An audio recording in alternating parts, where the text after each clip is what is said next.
All right, Genesis chapter 38 through 39. I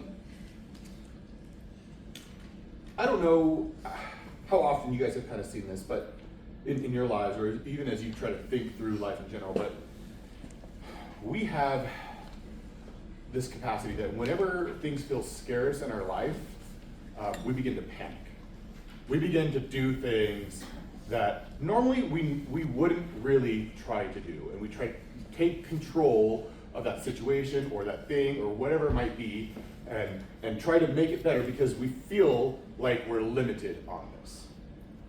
When God has been the God of blessing and of generosity, when that generosity begins to happen, we begin to reserve back and then feel like, no, this is mine, I have to hold on to this a little bit more, whatever it might be. And it could be multiple things.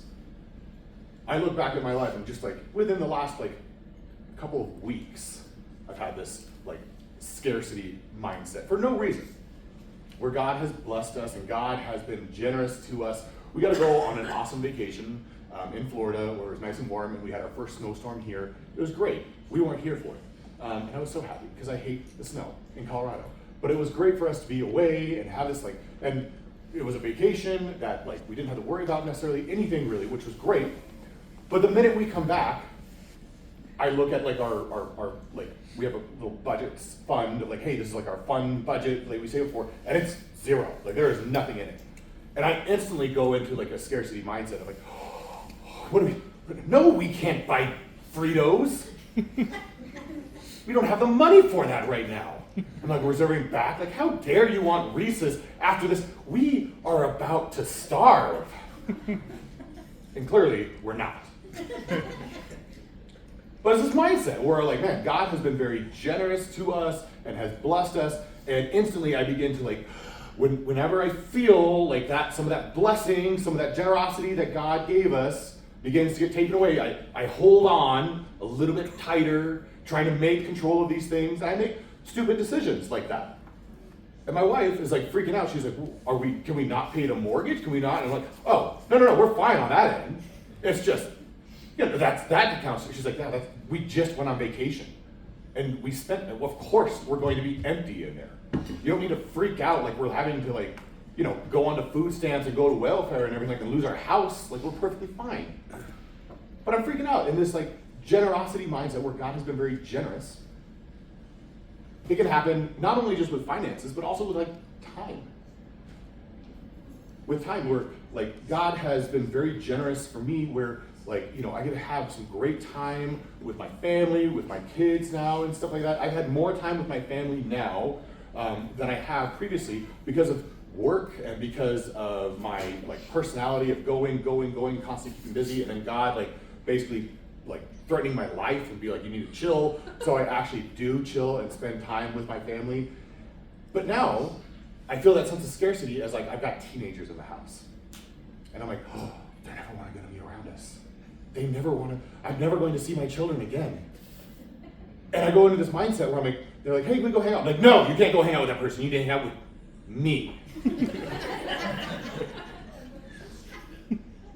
And I'm you can't go to this thing. You get you guys have to spend time with me because I need more time with you.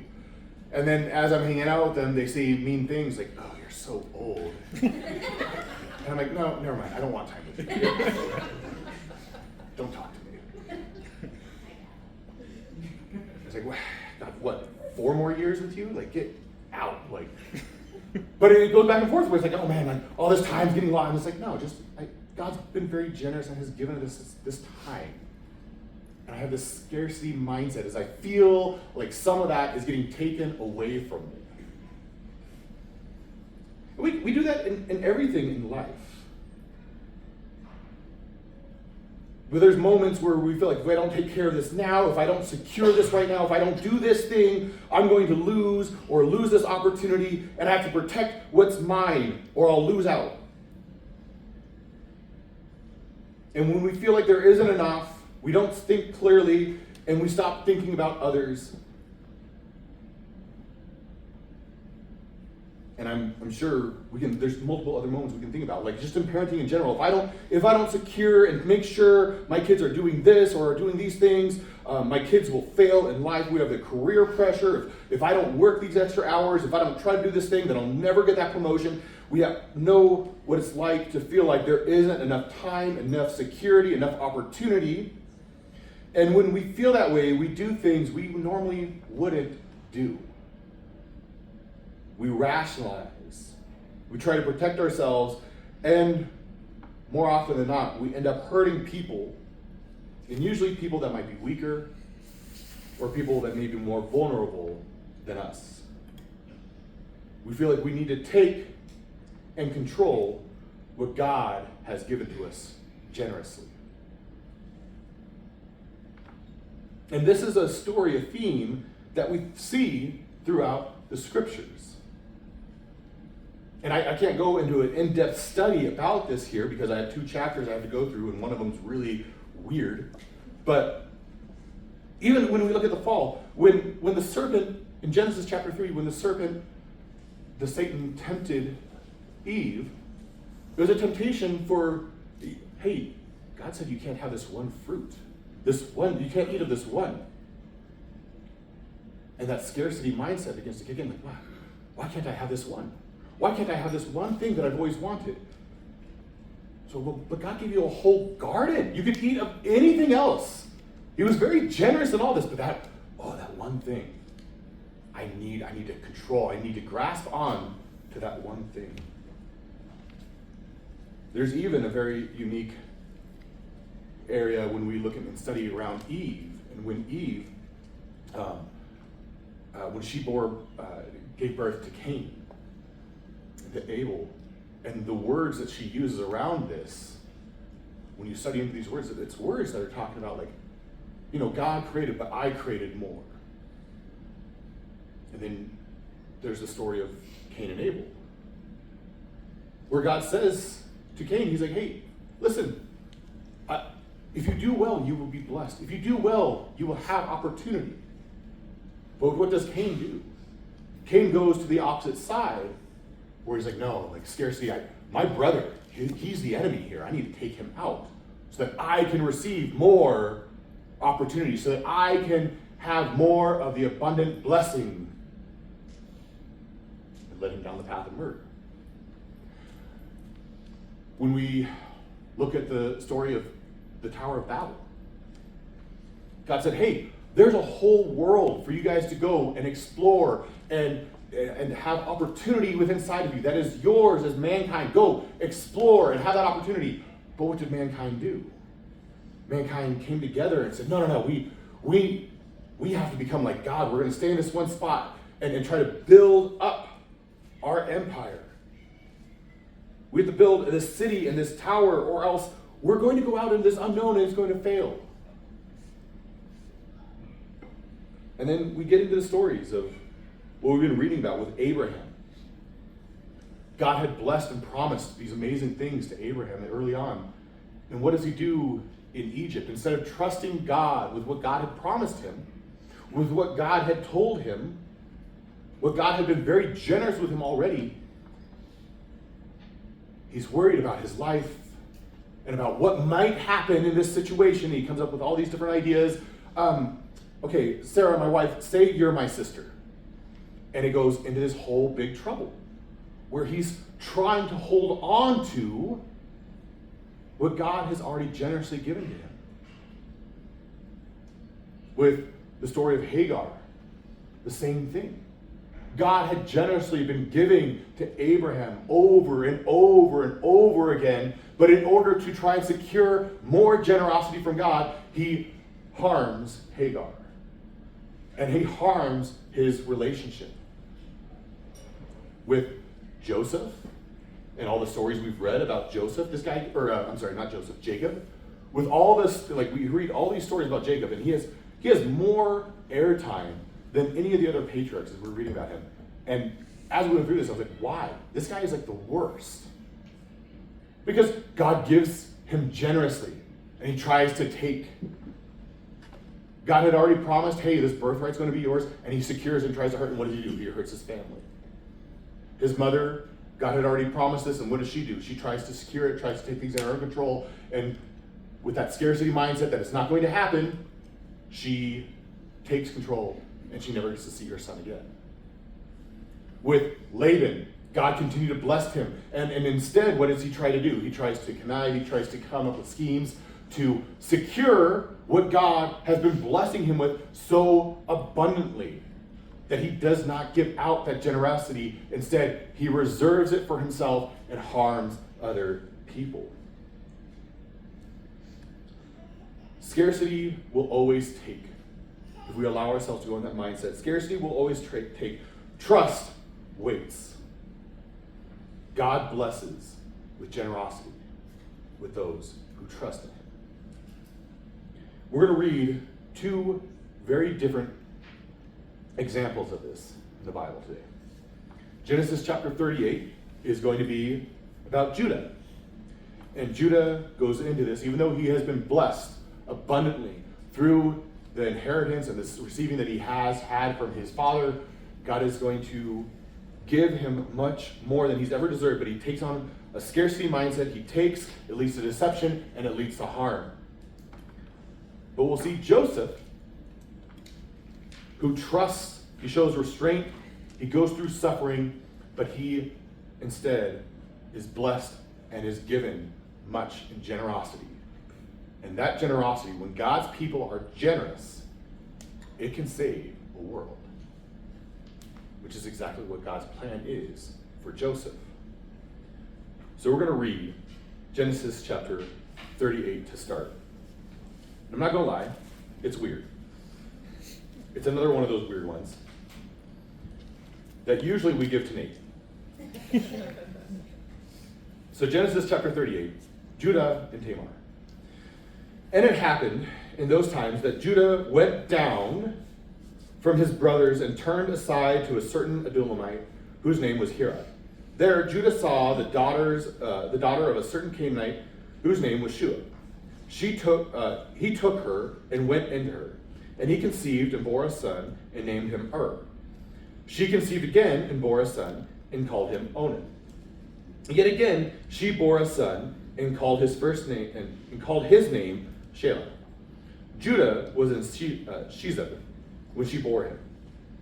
And Judah took a wife from for his firstborn, and her name was Tamar. But Judah's firstborn was wicked in the sight of the Lord, and the Lord put him to death. Then Judah said to Onan, "Go into your brother's wife and perform the duty of a brother-in-law to her, and to raise offspring, and to raise up the offspring for your brother." But Onan knew that the offspring would not be his, so whenever he went into his brother's wife, he would waste the semen on the ground, so as not to give the offspring to his brother. And what he was doing was wicked in the sight of the Lord, and he put him to death also. Then Judah said to Tamar, his daughter-in-law, "Remain a widow in your father's house till Shelah my son has grown up." For he feared that he would die like his brothers. So Tamar went and remained in her father's house. Okay. Again, very weird. Like, oh, that's grossly visual and so much. And culturally, we're like, this doesn't make any sense at all. I can't explain the cultural stuff because we won't get it. But all that you need to know is that, yeah, if the oldest died, he was the firstborn and he was going to receive the most blessings, right? But in a society like this where men control the whole house, that woman, she would like basically have nothing if she didn't have any kids. No one to take care of her, no social security or anything like that. And there was a responsibility that you would have to produce offspring, but they wouldn't necessarily be yours, even though genetically they would be and everything like that. We know that now today. We get that, okay? This is like thousands of years ago and they did weird things, okay? But this was a way to try and help the widows, to try and help those who were less fortunate. Now we're not told a lot of background about like certain things in here. A few things we do have to know is that, Judah found a Canaanite, okay? And this is never a good aspect of it, okay? There are never good things that usually happen. Like specifically we saw with Abraham, with Isaac, that they were like, hey, nope, we don't want to go out to these other foreign lands. We need to stay inside of our tribe, okay? His first son, we just read that he was wicked in the sight of the Lord. And so God kills him, right? No idea why, but just that, hey, God said he was wicked, dead, okay? And then you see this weird story kind of progressing, where it's like, oh, then his second son basically has a weird pullout game. And like, I don't know how else to explain this, guy. Like, you're reading the same thing I am, all right? Everyone's thinking it. And it's like, what is happening here? And he's like, no, I don't want to do that. And so God's like, well, that's wicked, dead, and weird, okay? And now, Judah's looking at this and he's like, oh man, this woman must be like cursed or something. All my sons are dying. It's never occurred to him that maybe his sons are messed up. He was just like, hey, this Tamar woman, like, there must be, like, she got demons or something. And so he's like, hey, before I give you my last son, and, you know, you might kill him, I think, why don't you go back to your father's house until he's older, right, a little bit more mature and stuff, and we'll settle the matters then, okay? This would have been very shameful to do, okay? To when Tamar was supposed to be adopted and brought in to all of Judah's family, and Judah should have kept her within inside of his tribe. But in the scarcity mindset, he's like, I'm going to lose my sons. I'm not going to have any sons. My name's going to die. He's like, why don't you go and be the most shameful person and go back to your father? Go back to your land there. She would not have been accepted. She would not have been loved. She would have been basically disowned from both tribes that she was from. But again, that scarcity mindset of like, I got to protect my own family out of this. In a very high honor and shame culture, he does the most shameful thing to her while trying to cover his tail and control what he felt was his right. Judah, in this, he wasn't necessarily trying to be evil. That's the other thing, we have to look at this. Judah wasn't trying to be an evil person. He was trying to protect himself, which is often our rationality. I'm just trying to do what's right. I'm just trying to do what I deserve. I'm just trying to get justice. You're not trying to be evil, but our actions, what we're doing to others, will lead to evil content. But we'll rationalize it. As humans, we have an infinite capacity to rationalize what we're doing, to say it's right, to say this is probably good. And often, we'll even go back to the Bible to try and support it. We'll even go back to the Word of God and try to find passages to manipulate and to change it around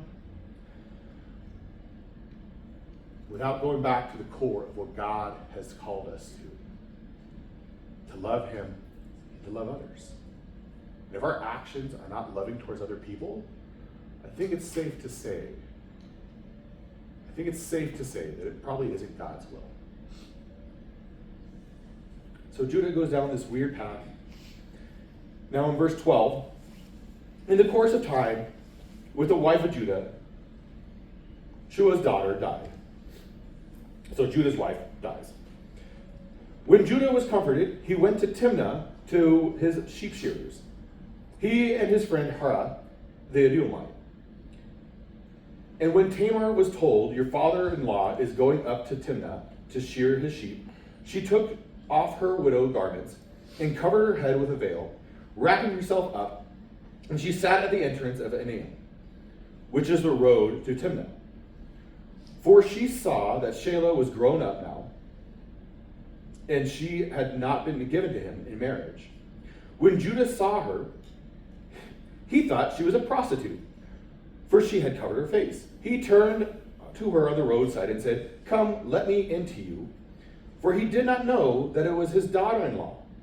She said, "What will you give me that you may come in to me?" He answered, "I will send you a young goat from the flock." And she said, if you give me a pledge until you send it." He said, "What pledge shall I give you?" She replied, "Your signet and your cord and your staff that is in your hand." So he gave them to her and went into her, and she conceived him. Then she arose and went away, taking off her veil and putting the garments of her widowhood. When Judah sent the young goat by his friend the Edomite to take back the pledge from the woman's hand, he did not find her. And he asked the men in the place, "Where is the cult prostitute who was in Enium in the roadside?" And they said, "No cult prostitute has been here." So he returned to Judah and said to her, "I have not found her." Also the men of that place said, "No cult prostitute has been here." And Judah replied, "Let her keep the things as her own, or we will be laughed at. You see, I sent this young goat, and you did not find her." About 3 months later, Judah was told, "Tamar, your daughter-in-law, has been immoral. Moreover, she is pregnant by immorality."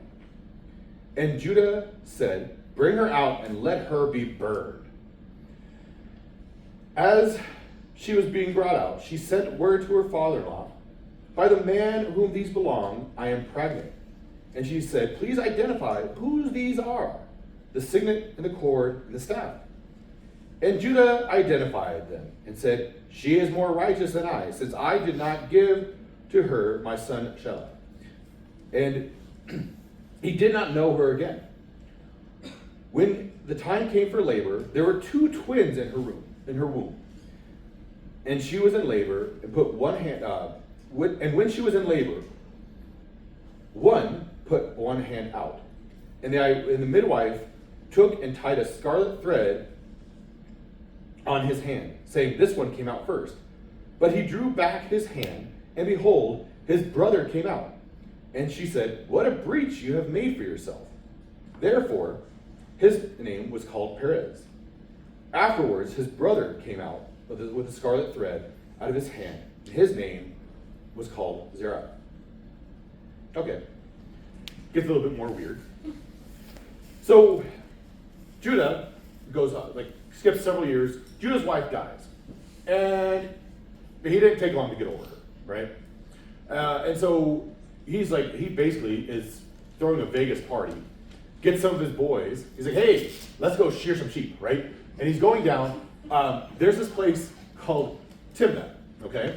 That name should ring a bell and should be something you guys like, "Oh, Timnah, what is this place?" Oh, that's the same place for Samson, and where Samson completely screwed up. Oh, right, Timnah, okay. So, again, this is farther down the narrative. We're going to see some of these things, but it's kind of oh, this isn't a great place, especially to find women, okay? And Tamar, she knows, oh, hey, he's going to, she knows what he's going down there to do, okay? She knows this is an immoral place, and basically, instead of just flat out addressing him, which wouldn't have worked in that day and age, it would have been really bad, she comes up with a nice little scheming plan, a nice little conniving plan that she does here, okay? And yeah, father-in-law impregnates daughter-in-law. It's weird. And then basically Judah's response is burn her. I was like, whoa, that's all right, pretty extreme right there. But again, thinking of his own reputation, thinking of oh, how dare she kind of do this stuff, right? Whoa, wait, Judah, she should have been staying with you. She should have been. You sent her out. What do you expect is going to happen to her? Okay, but he doesn't care. He's trying to protect his name, his reputation, how he's viewed. Burn her at the stake and the baby, which is wild. Genesis 38:25. Okay, when we see that passage there, and she bore out and sent out word to her father, "By the man whom these belong, I am pregnant." And she said, "Please identify who these are, the signet ring and the cord and the staff." So this is a call back to what we read just a couple weeks ago with Joseph. And when Judah threw down Joseph, and then they took the robe back to their father, they're like, hey, we don't know where Joseph is. Hey, Dad, can you identify whose robe this is? There was all mess and blood and everything like that. Oh, now Judah's getting a taste of his own medicine a little bit here. Okay? He's coming back, and we have this story where these things that Tamar took from Judah. Okay, she basically is asking, hey, okay, you want to sleep with me? You'll give me a goat. Okay, in return, I want you to give me your Social Security. I want you to give me your driver's license. I want you to give me your passport so that basically I can have the security. And nowadays, just like most people who go down to Vegas for these type of things, like no discernment whatsoever, and he's just like, yeah, sure, here you go. Take these things that completely identify me and who I am, okay? And she takes them and is very smart, like in this deceiving way, so that she can basically go back like, oh man, so weird. Let's go on Maury and like, oh, whose child is this, right? And it's like, oh, you have all these things that were yours. This was you. You are the man that had kind of done this. You really want your reputation to go down this way? And Judah has this realization of like, okay, I got caught. This was messed up. And he says, hey, you were more righteous than I.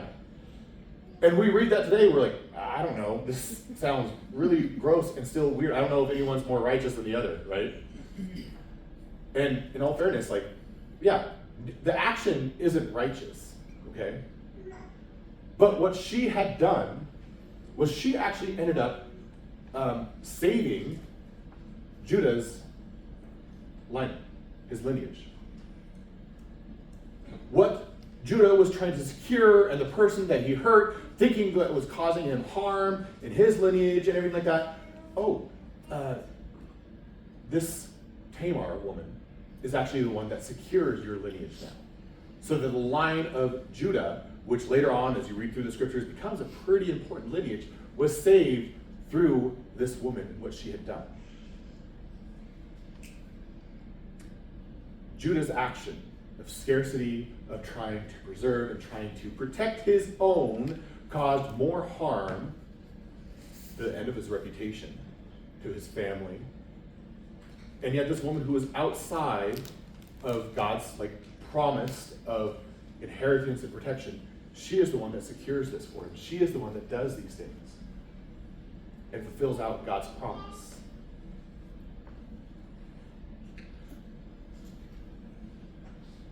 Judah took advantage of someone that was weaker, someone that was more vulnerable, and used his authority and power where he had been given much, where he had been given abundance, to be able to go out and do this, to have hired men to go out, and he was not hurting, but used that scarcity mindset to hurt other people. Scarcity makes us very short-sighted.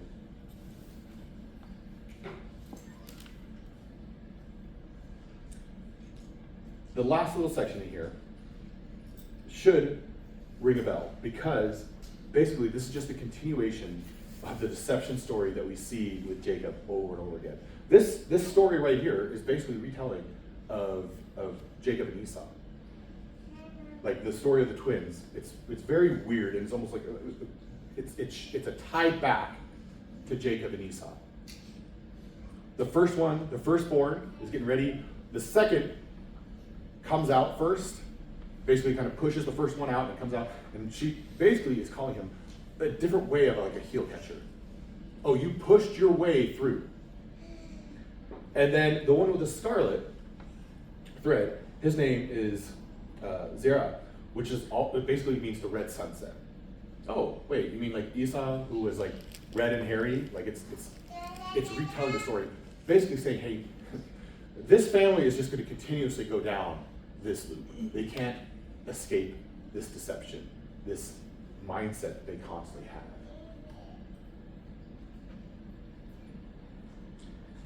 All right, that's the weird story. Let's look at the less weird story, okay? The opposite mindset. We're going back to our boy Joseph, who we read about and got to see a little bit the last 2 weeks here.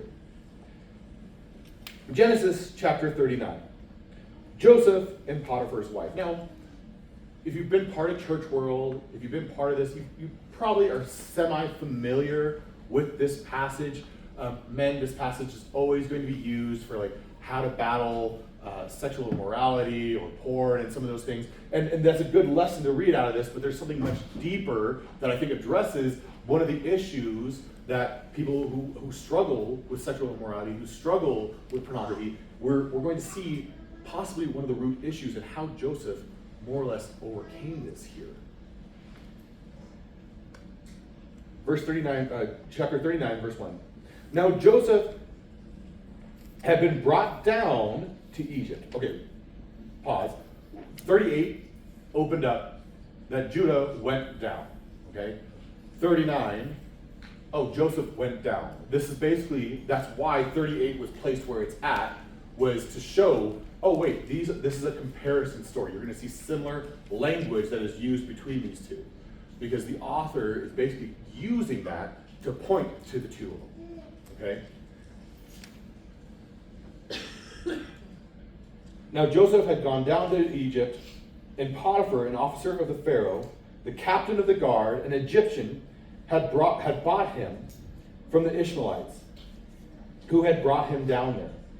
The Lord was with Joseph, and he became a successful man. And he was in the house of the Egyptian master. His master saw that the Lord was with him, and that the Lord caused all the good that he had to succeed in his hands. So Joseph found favor in his sight, and attended him. And he made him overseer of his house, and put him in charge of all that he had. From the time that he had made him overseer to the house, and over all of that he had, the Lord blessed the Egyptian's house for Joseph's sake. The blessing of the Lord was on all that he had, in his house, in the field. So he left him in charge of all that he had in Joseph's charge. And because of him, he had no concerns about anything but the food that he ate. Now Joseph was handsome in form and appearance. Think Ryan Reynolds, Henry Cavill, pick your mammy. They're like, this guy's like attractive, okay? It's also very similar language that was used for his mother. Leah. No, Leah was the other one. Rachel, right. Well, he wasn't. Chris taught that. Okay. So very similar language to what was used for Rachel. So Joseph was hot, and after a time, his master's wife cast her eyes on Joseph and said, "Lie with me." But he refused, and he said to his master's wife, "Behold, because of my master has no concerns about anything in his house, and he has put everything that he has in my charge, is he not greater in this house than I am? Nor has he kept back anything from me, except you, because you are his wife. How then can I do this great wickedness and sin against God?" And as she spoke to Joseph day after day, he would not listen to her, to lie beside her, or to be with her.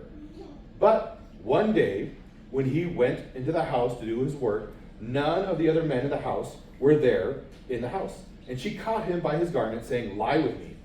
But he left his garment in her hand and fled and went outside. And as soon as she saw that he had left his garment in her hand and had fled out of the house, she called to the men of her household and said to them, "See how he has brought among us a Hebrew to laugh at us. And he came in to me to lie with me. And I cried out with a loud voice. And as soon as he heard that I lifted my voice and cried out, he left his garment beside me and fled to go out of the house. Then she laid up his garments by her until her master came home. And she told him the same story, saying, "The Hebrew servant whom you have brought among us came into me to laugh at me. But as soon as I lifted up my voice and cried, He left his garment beside me and fled out of this house. We translate it, laugh at me. This is the same language that we use back for the way that Jacob laughed at his father. It's a deception. It's he went to deceive, to shame us. As soon as his master heard these words that his wife spoke to him, "This is the way that your servant has treated me," his anger was kindled, and Joseph's master took him and put him into his prison, in a place where the king's prisoners were confined, and he was there in prison. But the Lord said with Joseph and showed him steadfast love and gave him favor in the sight of the keeper and the prisoner. And the keeper of the prison put Joseph in charge of all the prisoners who were in prison. Whatever was done there, he was the one to do it. And the keeper of prison, again, paid no attention to anything because Joseph was in charge, because the Lord was with him. And whatever he did, the Lord made it succeed.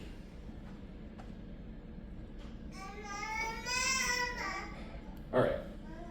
Hopefully, you can kind of see the comparison between the two stories already in this. Every day, he would not give in. This woman was after him, all right? And she was chasing after him. We don't know if it started with, she was like maybe flirting with him a little bit and just slowly escalated. But what it sounds like is like she was very clear with what she wanted out of him. And this happened. We don't know how long, but for quite the season. And then when she is basically shamed, she's the only one in there. He's the only one in there.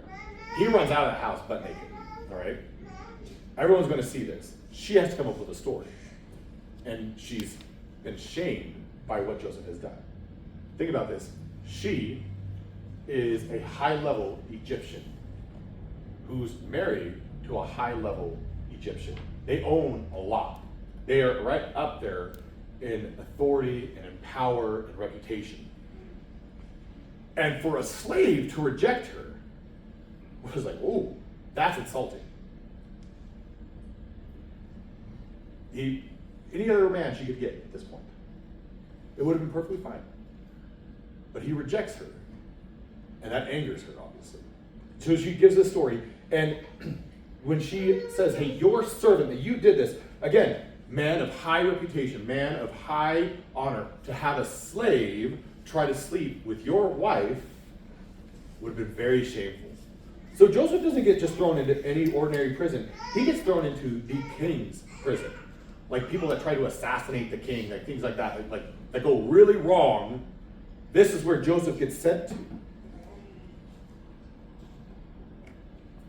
But the Lord was still what? He was still blessing him. He was still giving him abundance.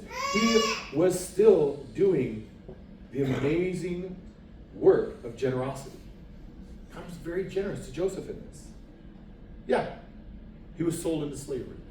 But God was so abundantly generous with Joseph that in that crappy situation, Joseph moves up the ranks really quickly where, hey, he was living good in Egypt. He was inside of the house, taking care of the house, everything that he owned. And it happened the same time in prison as well. We see that, hey, he builds up this great reputation. Now there's a few other side applications we can kind of see here, just from like, hey, like, because we all want to be blessed by God, especially in our workplaces, we want that. But that generosity mindset might be very different. What God is kind of putting us through, the reason why we're going through some of that, you know, it wasn't like Joseph was just sitting there and they're like, hey, we really like you. We're going to like, what does it say? It says for specifically the prison, it's like, hey, if there was anything to be done, guess who was on it? Joseph. He wasn't just sitting back and lazy. He was going after the work. He was doing these things, building up that reputation that God could bless him. He was active. If you don't like the situation that you're in, you don't like the job that you're in, you don't like whatever that might be in, where's God looking to bless you generously? It might require your activity. That might require your mindset shift change to go above and beyond and not the bare minimum. Because God does the extraordinary in very ordinary ways. By you just doing your job, by doing what God has called you to do in that workplace and doing those things, God can bless and work. But the broader story, we see two stories at value here. Okay? And this is where, just to kind of give that quick picture, I think Hannah put together a nice little slide that should help us be able to kind of see this. But, no, that one's a good one too, but not that one. That one, there we go. Okay. All right. Scarcity mindset. Judah, losing his legacy, uses his power to protect himself, takes what he wants, justifies harming others. Okay? Shame, deception, brokenness inside the family. Joseph was grateful for what God had given to him. He used restraint instead of his power. He flees the temptation and accepts loss without retaliation because the best result was a blessing, the life. God was generous with him. And he's like, hey, if I lose this job, God was the one who gave this to me in the first place. That's that generosity mindset that Joseph had. That's the generosity mindset that he went through. We've talked about the heart motives quite a bit. And Jen, if you go to the next one, the decision-making process of the heart. When we look at these two and how their hearts made decisions, okay, we have the end behavior. The behavior that they both made. Judah took what he wanted, slept with Tamar, saw no consequence out of it. Joseph ran from it. Why? Well, it goes back to their perspectives and values. Their perspectives and values and what they saw in this.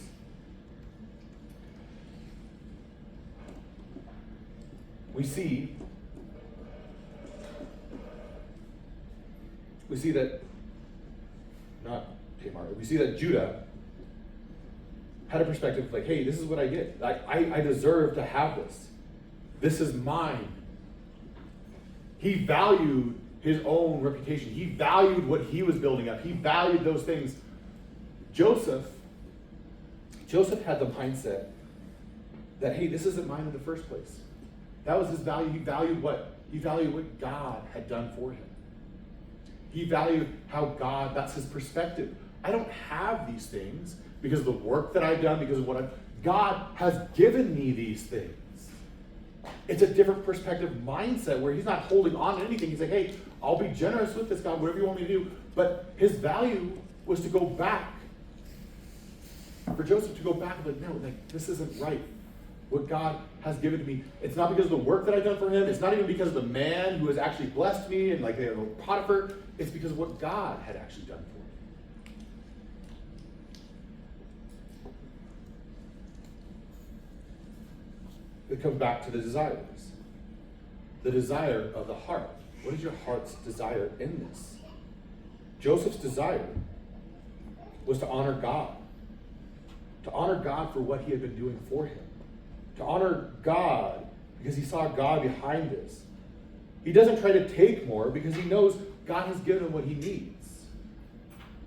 Whereas Judah tries to take control because his desire isn't for God. He doesn't mention God in this, in Judah's story. Joseph, literally, how does he resist daily? How does he resist the temptation? As we're talking about like lust, where the story usually goes to, how do you resist? I mean, you can think about Joseph, a slave, could have had a great opportunity if he had just slept with him. Okay? No one would have talked about it. No one would have known because it would have been so shameful. They would have had to keep it hush. And they wouldn't have wanted that to go out. And in today's culture, we literally have a name. It's a hall pass. Like, Joseph had a hall pass. We're talking about, oh yeah, the celebrity ever had this. I do like that's our mindset. That is Joseph right here. He literally had his hall pass before him, and it was like, nope. He rejected that mindset. He rejected that. I mean, this is mankind's evil desires in our heart to have these things. Joseph doesn't resist because he's strong. He resisted because he believed God had already been good to him. He resisted because he believed God was already in control. Why do I keep on falling into sin? Why do I keep on going towards this? Why am I so attracted? Oh, what is your mindset and what is your understanding about what God has given to you and what is actually yours? Because it may be a scarcity mindset that you're not getting enough. It may be that you think you have this scarcity mindset that you deserve more. It may be that you have this scarcity mindset of like, hey, you know what? This is what just a natural person needs. And in that, you'll go and harm others. And in that, you'll fall into sin. Whereas if we take a step back and we think about how good God has been to us, how good God has provided for you, how good God has been, that can change the desire of the heart, which changes your values and perspectives, which keeps us from falling towards sin. We read in my discipleship group on Tuesdays, we went through in James, it breaks down this passage of like, where is sin? What does it start with? And what James lays out is like, man, it starts with a simple desire. And then we let that desire stir and meditate and brew, and then it leads to the behavior and the acting out of the sin. We have to trust what is the desire of our heart. If we have this scarcity mindset, of course, because we're not trying to be evil people. We're not trying to do evil, but we can rationalize evil. We can rationalize evil as just a normal thing. The worst decisions I've made in life. The worst decisions I've made for my family, the worst decisions I've made for myself, the worst decisions I've made for our church weren't made out of evil intent.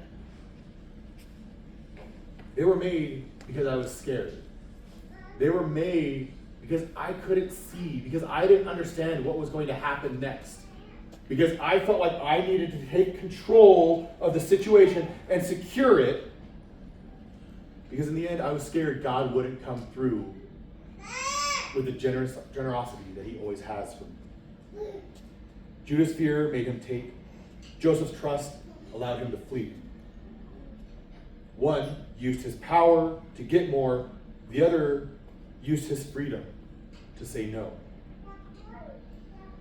The good news isn't that Joseph was perfect. We don't see that. It's not that Joseph was a perfect man. It's that God keeps working through broken families, compromised people, and in moments of quiet faithfulness that brings blessing to the world. When this man, Joseph, decides, you know what, I'm going to bless others. I am going to be generous towards others. When mankind does that, it saves the world. Joseph's action saves the known world at that time by him being faithful to God and trusting God with his generosity. Lord, I pray as we go into table talks and we discuss this and we look into these passages, God, I know there's a lot of questions, there's a lot of things, but I pray that we would just wrestle with it. I pray that we wrestle with our heart desires, what we are thinking, the way we are making our actions, the way we are making choices, God. God, search the desires of our heart. Reveal those to us and show us. Is our desire from the generosity that you have shown us from the very beginning, you've shown us across our mankind? Or is our desire for ourselves and to protect ourselves and protect what little things we think we can hold on to, God? God, would we be known as a generous people? We pray this in your name.